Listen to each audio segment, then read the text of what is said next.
te damos graças, Senhor.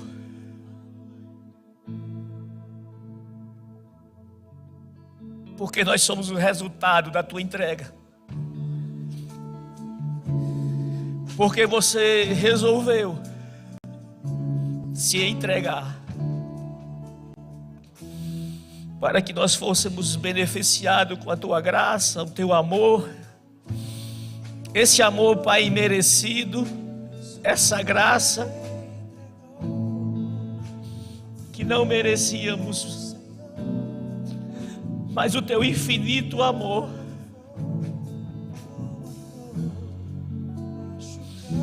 preparou esse tempo para cada um de nós, restaurou o mundo, conciliou a raça humana contigo mesmo,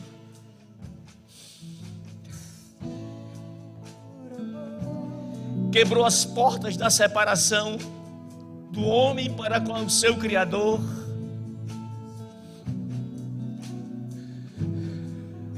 E quando nós paramos para pensar no que Ele fez, quando nós paramos para meditar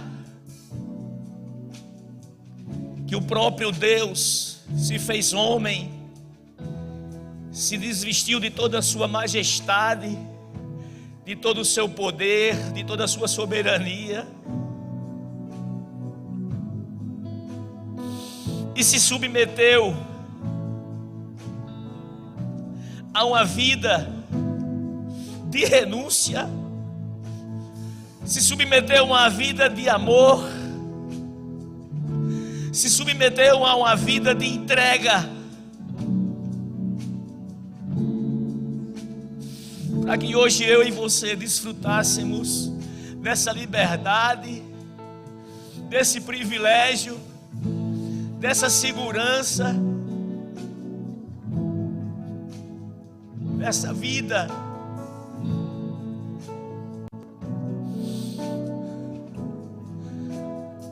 Fomos alcançados por esse amor. Eu te dou graças, Senhor. A tua igreja te dá graças por isso. Somos gratos a ti, Senhor. Tamanha gratidão foi gerado no nosso coração por ti.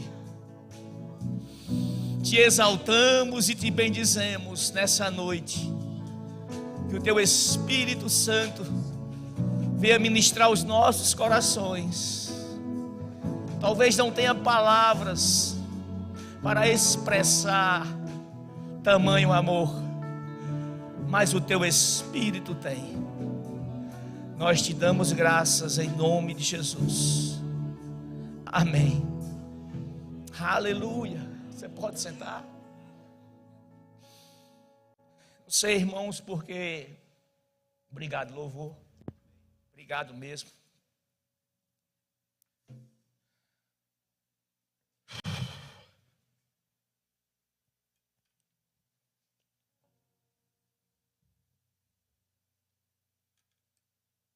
Nós estamos iniciando esse mês de novembro com um tema por amor.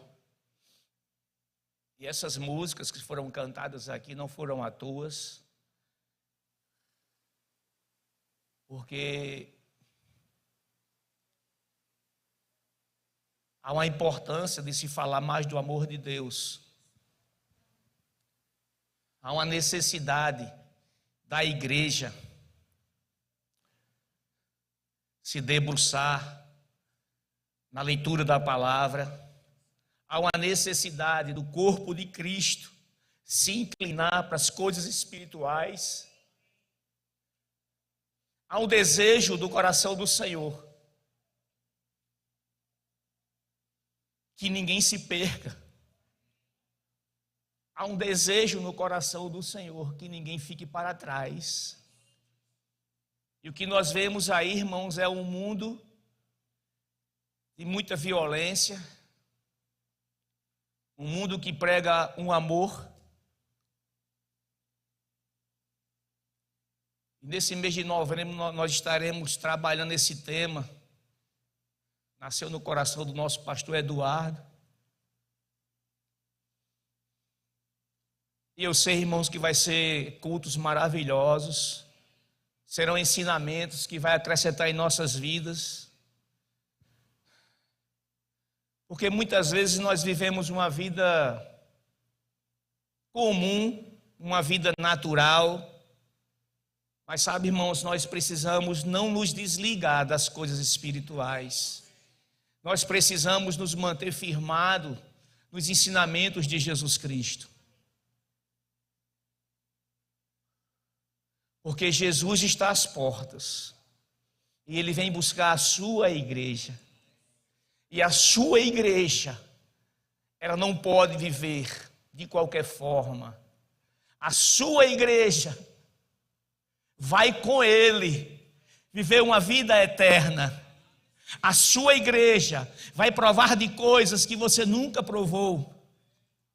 E eu acho, irmão, que quando nós paramos para pensar naquilo que nos espera, é algo tão grande, é algo tão imenso, tão intenso, que muitas vezes as pessoas, quando nós vemos alguns relatos, que eu não sei se é verdade ou não, pessoas que morrem e depois retornam, não sei se isso é verdade, mas elas sempre trazem um testemunho, que aonde eles passaram por um momento, é 1000 vezes melhor, e muitas vezes não querem voltar.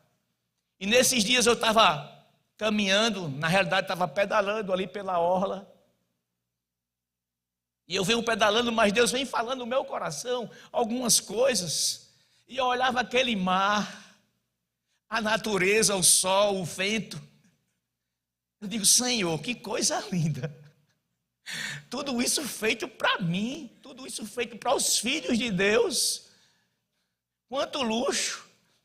Que coisa especial, irmãos, dentro das florestas. E eu paro para pensar e vejo Deus, a gente não merecia tanto isso. E paralelamente, quando eu vejo as pessoas destruindo aquilo que Deus nos deu, nos presenteou, entristece o nosso coração. Quando nós vemos as pessoas não valorizando as coisas de Deus, a criação, o que Ele construiu para que nós pudéssemos desfrutar nesse tempo da nossa vida aqui na terra. Mas o melhor é saber, irmãos, que nesses últimos dias, nesses últimos tempos, existe algo melhor para nós. E o nosso coração, a nossa visão, ela deve estar direcionada para esse amanhã, para essa eternidade com o Senhor.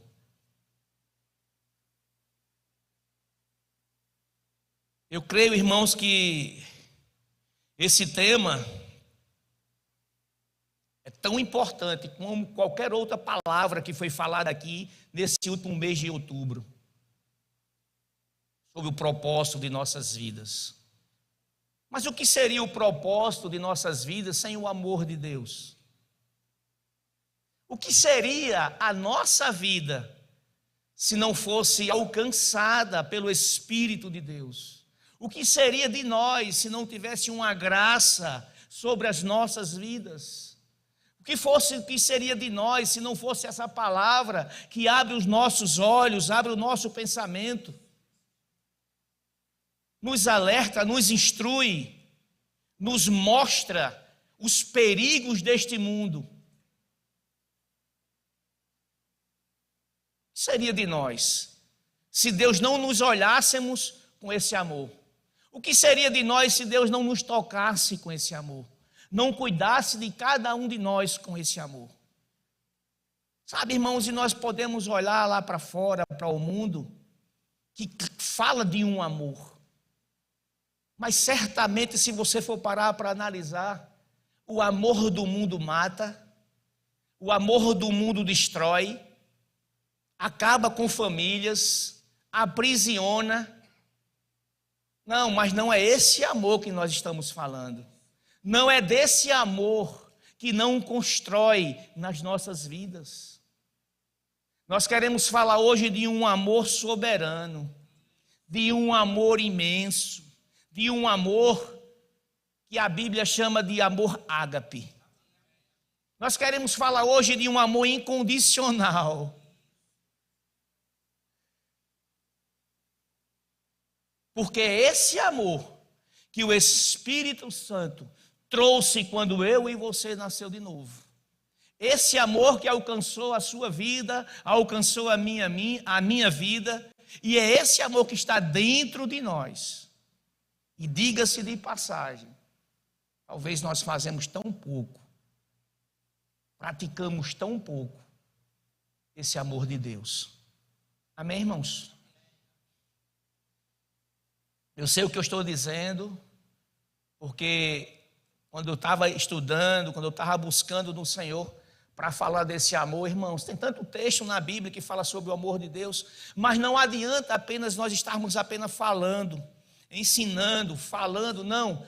Nós precisamos fazer um esforço para exercitar, para pôr em prática esse amor, irmãos. Amém? E veja, irmãos, que a nossa responsabilidade é muito grande. A nossa responsabilidade, e eu não falo nossa responsabilidade como pastor, eu falo como cristão, como representante das promessas, da palavra de Deus. É tão grande, irmãos, que muitas vezes nós nos deixamos nos levar por tantas coisas e nós deixamos de manifestar o amor de Deus.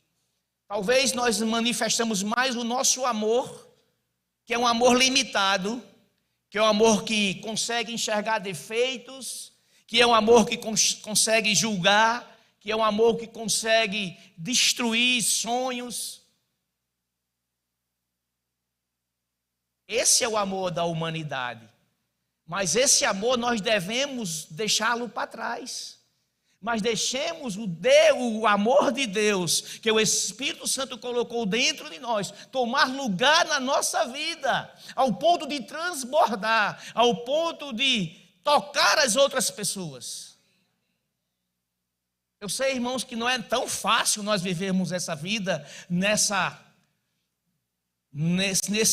essência de transmitir o amor de Deus. Mas se nós olharmos a vida de Jesus, os seus 33 anos, ou apenas os seus 3 últimos anos, onde ele manifestou tamanho amor, aonde ele manifestou tamanha paciência, aonde ele manifestou todos os dons que Deus o capacitou para que ele pudesse suportar, para que ele pudesse, como um homem,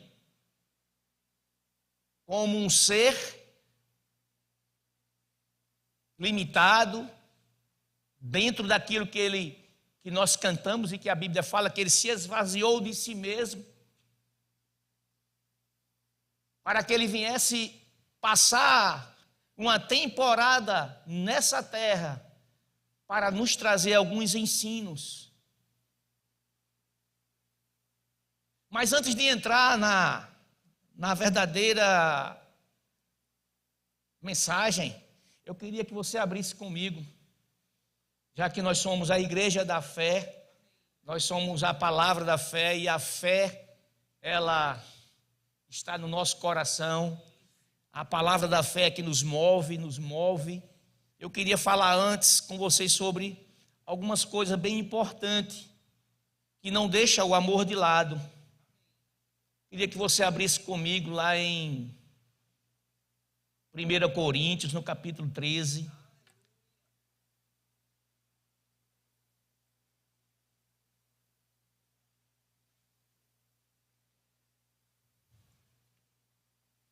Esse versículo ele traz um significado muito forte. E talvez aqui esteja algumas das respostas que você tem se perguntado. Porque eu tenho ouvido de algumas pessoas que tudo é pela fé, e realmente tudo é pela fé. Mas tem pessoas muitas vezes que dizem, rapaz, eu coloquei tanta fé, eu tenho uma fé inabalável, mas as coisas não estão acontecendo. Às vezes as coisas não estão saindo da forma que você precisa fazer. Porque não é apenas a fé que vai trazer aquilo que você deseja. Nós vamos ler aqui nesse texto que existem alguns ingredientes a mais que precisa ser adicionado à nossa fé. E isso fala do amor de Deus. E 1 Coríntios capítulo 13, versículo 13, diz assim: assim permanecem agora estes três: a fé, a esperança e o amor. O maior deles, porém, é o amor. A fé, ela não consegue existir sem o amor.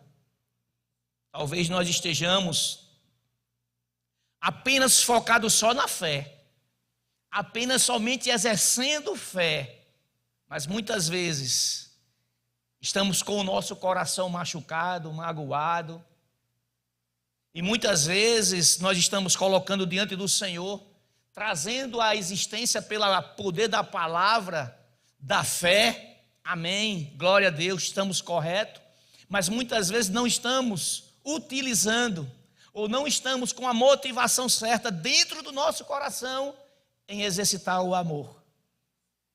E por isso muitas vezes as nossas orações, elas não são respondidas, os nossos objetivos não são concretizados. E aí você vem e diz: mas eu orei, eu coloquei fé, eu expressei a palavra, eu falei a palavra. Mas lembre-se, desses três, o amor é o maior. E nós vamos ver na palavra de Deus. E nós vamos mudar hoje a nossa forma de exercer fé. Nós vamos agora aprender que se eu quero receber algo do Senhor, ou ir em busca de algo que o Senhor tem para a minha vida, eu tenho que exercer fé. Eu tenho que me consertar primeiro, por dentro. Porque, irmão, não vale a pena nós ficarmos chateados por qualquer coisa com qualquer pessoa. Porque se você assim fica, e se assim você vive, o único prejudicado é você e eu. Eu nunca vi aqui na Bíblia, se você viu, você pode até falar, Jesus passando pelas aldeias, pelos lugares, as pessoas necessitadas de uma cura, e Jesus perguntar: o que você fez para estar assim? Ele não questionava as pessoas, ele não julgava as pessoas. Simplesmente ele tinha compaixão e o milagre acontecia. Será que Deus está querendo nos ensinar hoje algo que a igreja precisa despertar? E eu me incluo nesse meio. Eu sou o primeiro a estar nesse meio, muitas vezes com o coração um pouco endurecido nessa área. Mas os nossos cultos é para isso, é para trazer instrução, é para trazer conserto. Amém? Os nossos cultos, quando nós temos um tema, estamos trabalhando um tema, é justamente para edificar o corpo de Cristo. Porque o corpo de Cristo, ele não precisa nascer ou crescer de forma desajustada. Ele precisa nascer, ele cresce, mas de uma forma bem ajustada, para que ele possa dar o fruto.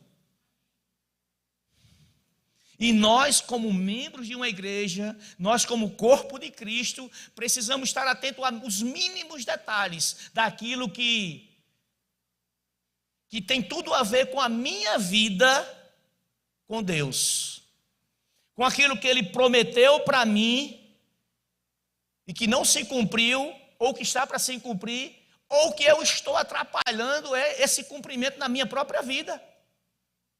A forma de nós fazermos, a forma de nós pedirmos,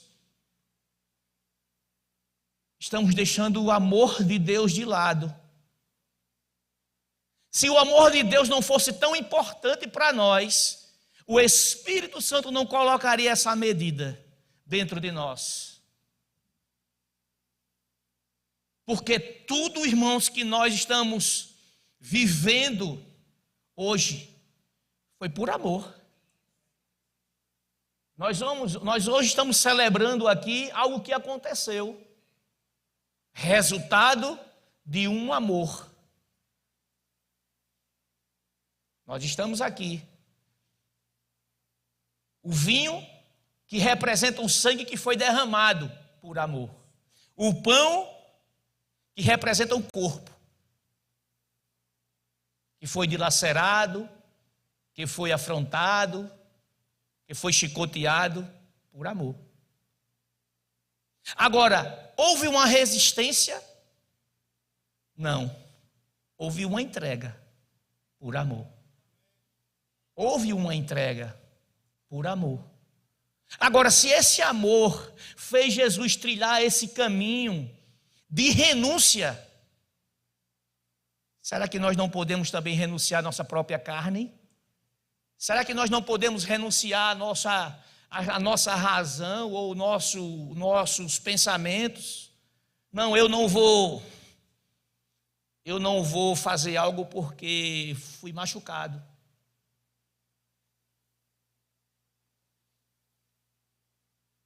Entenda. O amor de Deus, ele quebra essas barreiras. O amor de Deus, quando exercitado, ele deixa nós com esse ar de altivez.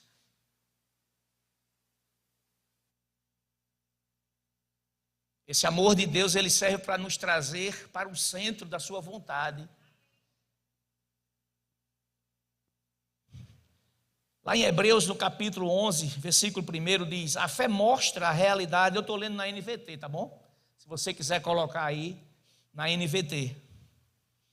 Hebreus, no capítulo 11, diz: a fé mostra a realidade daquilo que esperamos. Ela nos dá convicção de coisas que não vemos. Então você precisa ter esperança em algo, antes de sua fé dar substância a ela. Se não temos esperança em alguma coisa, a nossa fé não pode operar, porque não terá um objetivo em favor do qual deva crer em Deus. Em resumo, a fé depende da esperança. Nós precisamos ter fé, nós precisamos ter a esperança, mas também regar com amor, para que as coisas possam acontecer na nossa vida. Amém, irmãos? A Bíblia diz, que eu acabei de ler, que Coríntios 13 diz que a fé, a esperança e o amor, mas o maior deles, porém, é o amor, porque o amor cela a esperança e a fé e faz operante. É como você vai fazer um bolo. Existem os ingredientes do bolo. Mas se você colocar a farinha de trigo, você colocar o açúcar, você colocar a margarina ou manteiga, sei lá o quê, mas se você não colocar o fermento, o bolo não vai ter aquela forma. Então ele vai ficar algo incompleto. Assim é o amor quando ele é associado à fé e à esperança.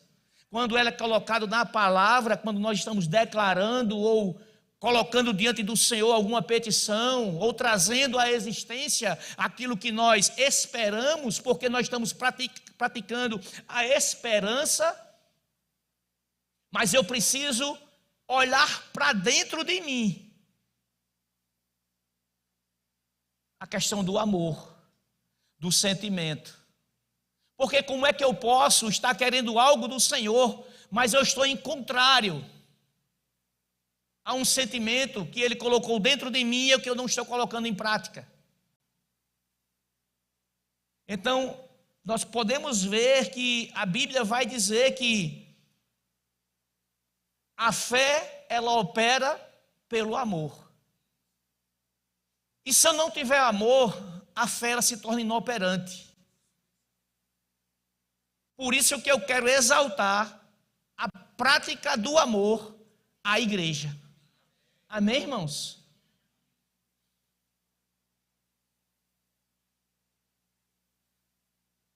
Primeira Coríntios, no capítulo 13, versículo 4 ao 8, define o que é amor.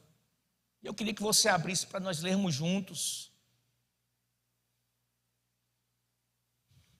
1 Coríntios, capítulo 13, versículo 4 ao 8. Define o que é o amor.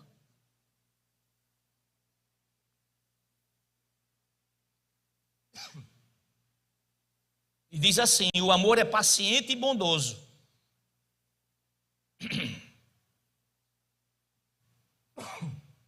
O amor não é ciumento, nem presunçoso, não é orgulhoso, nem grosseiro. Não exige que as coisas sejam à sua maneira. Não é irritável nem rancoroso. Não se alegra com a injustiça, mas sim com a verdade. O amor nunca desiste, nunca perde a fé, sempre tem esperança e sempre se mantém firme. Verso 8. Um dia, a profecia, línguas e conhecimentos desaparecerão e cessarão, mas o amor durará para sempre. Sabe, quando nós estivermos no céu, não há necessidade mais de nós estarmos orando em outras línguas, não há necessidade de nós desenvolvermos os dons do Espírito, porque não há necessidade mais, porque essas coisas deixarão de existir. Mas a Bíblia diz que o amor durará para sempre. O amor de Deus nos guiará, nos ligará no seu reino, na vida eterna. Então, irmão, se você quer passar a sua vida eterna no céu, vamos começar a praticar esse amor. Vamos começar a quebrar algumas queixas, quebrar algumas coisas de dentro do nosso coração e deixar que esse amor comece a fluir. Porque amar é decisão.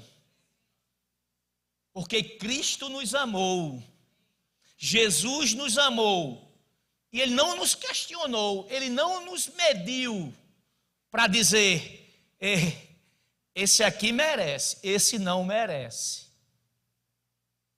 Nós não passamos por uma sabatina, Deus não foi sabatinado, nem o próprio Jesus, quando Ele foi designado para vir aqui nessa terra, consertar um erro que foi feito lá no jardim do Éden com Adão e Eva, que vocês já conhecem a história. Mas Deus enviou Jesus para trazer reconciliação. Agora, irmãos, quando Deus criou o homem, Deus deu as instruções para eles viverem de uma forma. E por meio da desobediência, o homem pecou e perdeu essa comunhão com o seu Criador. E a partir daí, Deus faz uma aliança com Adão. Aí dá uma nova chance. Encontra-se o Noé. E Noé encontra graça diante de Deus, que já estava determinado de aniquilar com toda a população. E Deus dá ao homem uma chance de viver novamente. Mas foi pior. E por que eu estou falando isso? Para que nós entendamos o amor de Deus.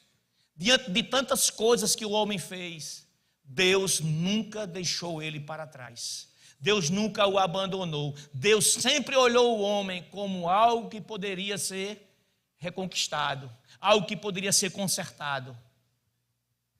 Custou um preço altíssimo para Deus. Custou muito caro para Deus. Não foi algo feito de qualquer forma.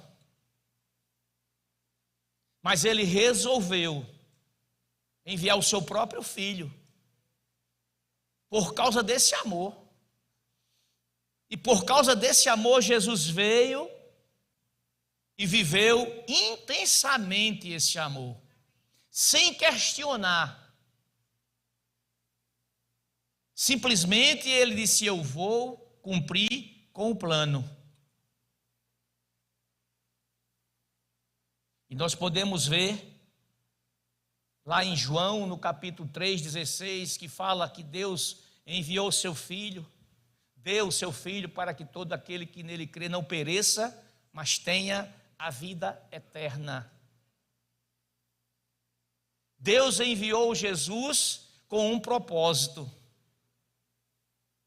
Quando Deus envia Jesus, Ele não está preocupado com o que Jesus vai passar, mas Ele está focado no objetivo, no resultado final, para que todos tenham a vida eterna. O que Jesus ia passar, seria necessário passar, para se cumprir com a promessa, com a palavra de Deus, para que de uma vez por todas, essa aliança que Deus fez com o homem, agora ela não pudesse ser mais quebrada. Por isso que se chama aliança de sangue, um pacto de Deus para com o homem. As coisas vão tomando um rumo, o tempo vai passando, e o que nós ouvimos hoje são rumores de guerra, são situações que a Bíblia já previa muitos anos atrás. E o que nós estamos ouvindo hoje é que Jesus está às portas. E a sua igreja vai continuar sendo negligenciando a palavra, vivendo somente o lado bom da palavra, querendo somente os resultados satisfatórios que a palavra tem para mim, e eu não preciso renunciar a nada, eu não preciso viver uma vida ajustada, porque certamente Jesus, Ele resolveu se entregar por cada um de nós. Jesus renunciou à sua própria vida para cumprir a vontade de Deus, para que eu e você estivéssemos aqui hoje recebendo esse grande galardão da salvação, recebendo esse grande passaporte para uma vida eterna, por causa do amor de Deus. Por causa desse amor, irmãos.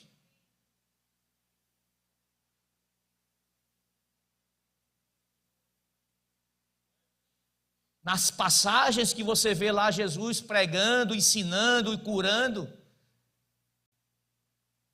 tem uma passagem de uma mulher que ela é perseguida pelas autoridades, que flagraram ela adulterando. E Jesus está lá reunido com a Bíblia diz que tinha uma multidão de pessoas, e chega aquelas autoridades com aquela mulher e coloca na frente da multidão, e querendo pegar Jesus de jeito naquilo que ele ia falar, e coloca aquela mulher e diz: ó, Jesus, essa mulher estava adulterando, segundo a lei de Moisés ela tem que ser apedrejada. E tu, o que é que você diz? Irmão, Jesus não veio para julgar ninguém. Nós não estamos aqui para julgar as pessoas. Nós precisamos exercer o amor para amar as pessoas. Mesmo que isso a nossa mente não entenda. Mesmo que esse sentimento de amar encontre algumas contradições dentro do nosso racional. Que às vezes nós estamos nos perguntando: por que eu vou falar com fulano? Por que eu vou amar ciclano? Por isso. Não importa. O próprio Jesus não fez essas considerações. Ele simplesmente fez. E Jesus rabisca o chão lá, escrevendo não sei o que lá. E diz para aquelas autoridades, e diz para aquele povo que estava querendo apedrejar aquela mulher: aquele que não tiver pecado, que atire a primeira pedra. Sabe, Jesus não perguntou àquela mulher porque ela estava ali. Jesus não quis ouvir aquela mulher porque ela estava ali. Mas Jesus, ele também não se limitou e ele não cedeu à pressão das autoridades. Jesus, ele continuou na sua essência, do seu propósito, na qual ele foi enviado para fazer. Ele não se debateu com aquelas pessoas ali e disse: aqui tem muita gente, aqui tem autoridades, e eu tenho que fazer algo que eu seja coerente com a opinião deles. Não. Ele não atenta para essas coisas, mas ele não foge da sua realidade, de ser quem ele era e de fazer o que ele foi fazer na terra. E é tanto que ele dá a resposta: quem não tiver pecado, atira a primeira pedra. E emudeceu todas aquelas autoridades. Todos ficaram calados, sem argumento, e saíram. E aquela mulher ficou com Jesus. E Jesus não chegou e disse: e aí, mulher? Você realmente estava adulterando? Você fez alguma coisa? Não. Jesus disse: vá em paz e não peque mais. Expressão do verdadeiro amor. Quando as pessoas pisam no nosso pé, a gente faz assim? Faz não, irmãos. É disso que eu estou falando. É disso que a palavra está falando. Trazendo para o nosso dia a dia, irmãos. Talvez você disse: mas isso é uma utopia. Ninguém vive esse amor. Não vive porque nós somos negligentes com a palavra. Não vive porque nós não somos atentos à palavra e colocamos a palavra em prática na nossa vida. E eu começo por mim.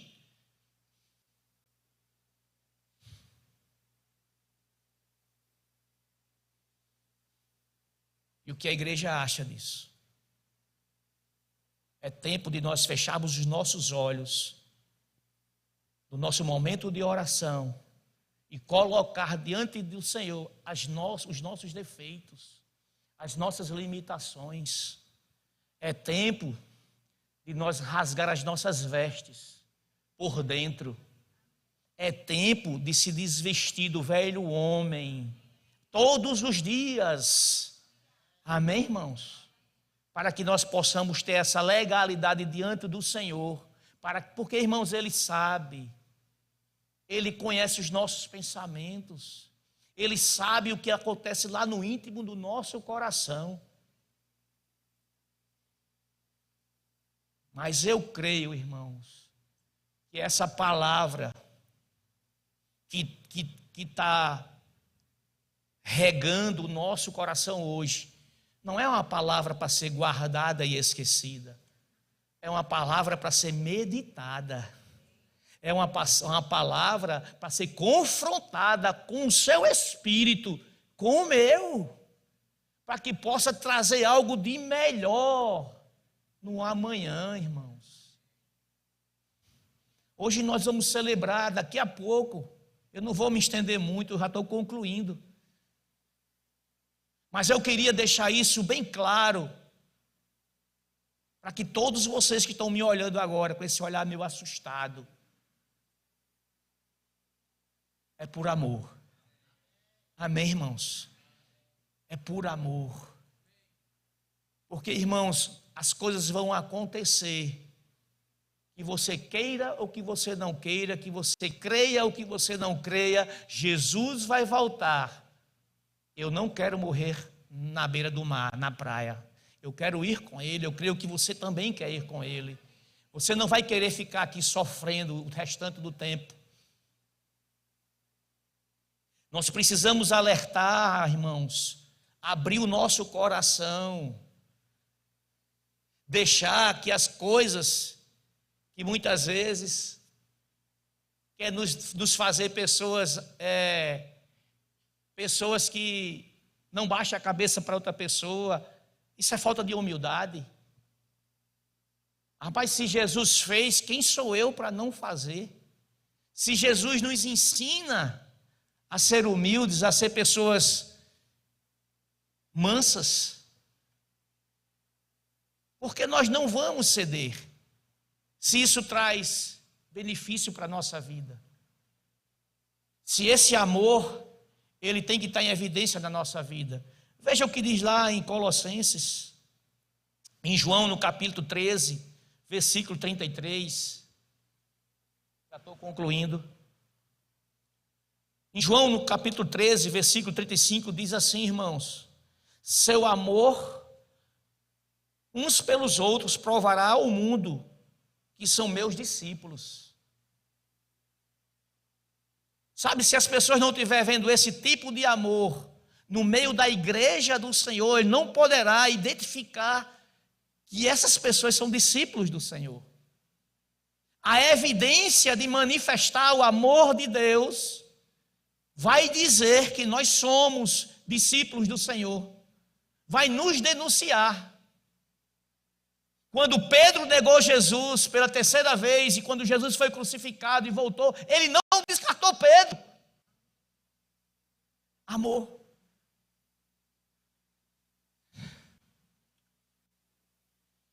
Colossenses capítulo 3, versículo 14. Acima de tudo, porém, revistam-se do amor, que é o elo perfeito. Revista-se do amor, que é o elo perfeito. Que é um elo? Algo que liga uma coisa à outra. Esse amor nos ligará. E as pessoas virão que o amor em manifestação vai dizer: é discípulo do Senhor. Amém, irmãos? Eu queria encerrar essa ministração lendo um trecho de um livro de Kenneth Hagin, Amor a Caminho para a Vitória. Isso tem tudo a ver com a minha e com a tua vida. Diz assim: o amor não leva em conta a injustiça sofrida. Uma característica do amor divino é que ele nunca leva em conta uma injustiça sofrida. Podemos ler na Bíblia ampliada: o amor de Deus em nós não leva em conta o mal feito contra ele, não presta atenção a uma injustiça sofrida. 1 Coríntios capítulo 13, versículo 5. Em sua condição humana, você preferiria ouvir algo diferente, não é verdade? Esse versículo, no entanto, contém o termômetro do amor.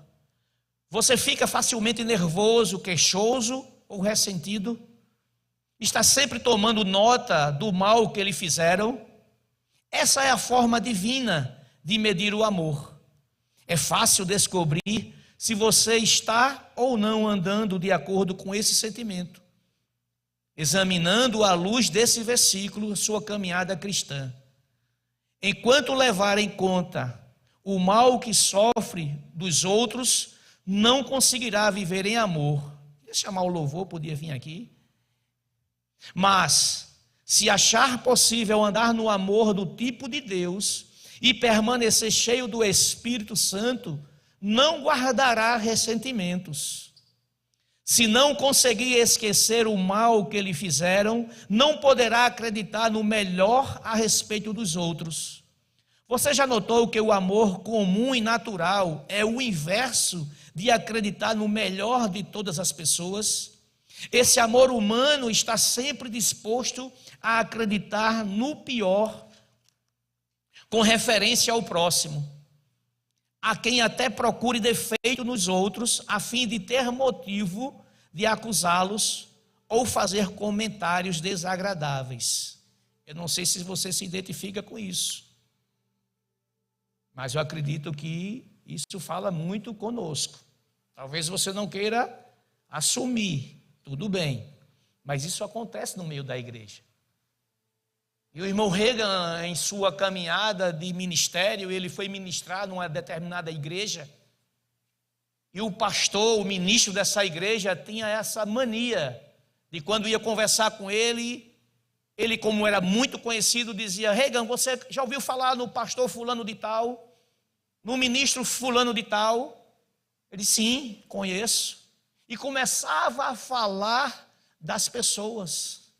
E o irmão Hagin, ele diz no livro aqui, que ele se recusava a acreditar ou compactuar com aquelas informações, porque ele preferiu acreditar ele preferiu acreditar melhor naquilo que Deus fazia pelas pessoas do que acreditar em algumas verdades ou boatos que ele não poderia dizer e nem decidir naquele momento. Ele se recusava a alimentar esse tipo de conversa, justamente para que ele não pudesse manchar e nem diminuir o exercício da prática do amor de Deus, ao qual ele se referia com a sua própria vida. Amém, irmãos?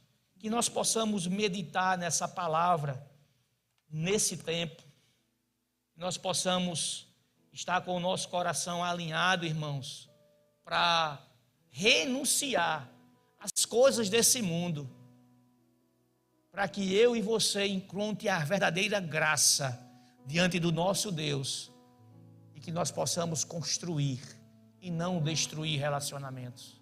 Amém? Queria que você ficasse de pé, nós vamos louvar ao Senhor. Antes de tudo isso, eu gostaria de saber